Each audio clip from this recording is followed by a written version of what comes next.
तर राज्याचे मुख्यमंत्री देवेंद्र फडणवीस गडचिरोली दौऱ्यावरती होते। या दौऱ्यामध्ये शरणागती पत्करलेल्या 13 पूर्वाश्रमीच्या नक्षल्यांचा आज एक सामूहिक विवाह सोहळा पार पडला। या विवाह सोहळ्यामध्ये मुख्यमंत्री देवेंद्र फडणवीस हे आशीर्वाद देण्यासाठी उपस्थित होते। ही दृश्य आपण पाहतोय। पूर्वाश्रमीच्या नक्षलवाद्यांचा हा विवाह सोहळा पार पडला आणि या कार्यक्रमात देवेंद्र फडणवीस हे उपस्थित होते। नवदाम्पत्यांना नवजीवनाच्या शुभेच्छा देवेंद्र फडणवीस यांनी दिल्या।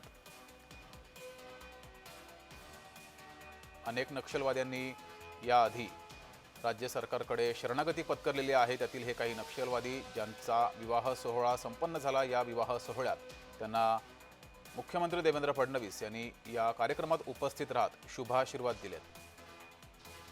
C-16 जवानांचा सत्कार सुद्धा केला आणि त्यांना अत्याधुनिक अशी AK-103 शस्त्रे आणि ASMI पिस्तूल बुलेट प्रूफ जॅकेट प्रदान केलं। त्यांच्या शौर्याची प्रशंसा सुद्धा मुख्यमंत्री देवेंद्र फडणवीस यांनी यावेळेस केली आहे। नक्षलवाद्यांनी आत्मसमर्पण केलं। त्यांच्यावर 1 कोटी रुपयांपेक्षा अधिकचं बक्षीस होतं। त्यांनी अत्याधुनिक शस्त्रांसह आत्मसमर्पण केलंय। त्यांना भारताच्या संविधानाची प्रत ही सुद्धा भेट देण्यात आली आहे।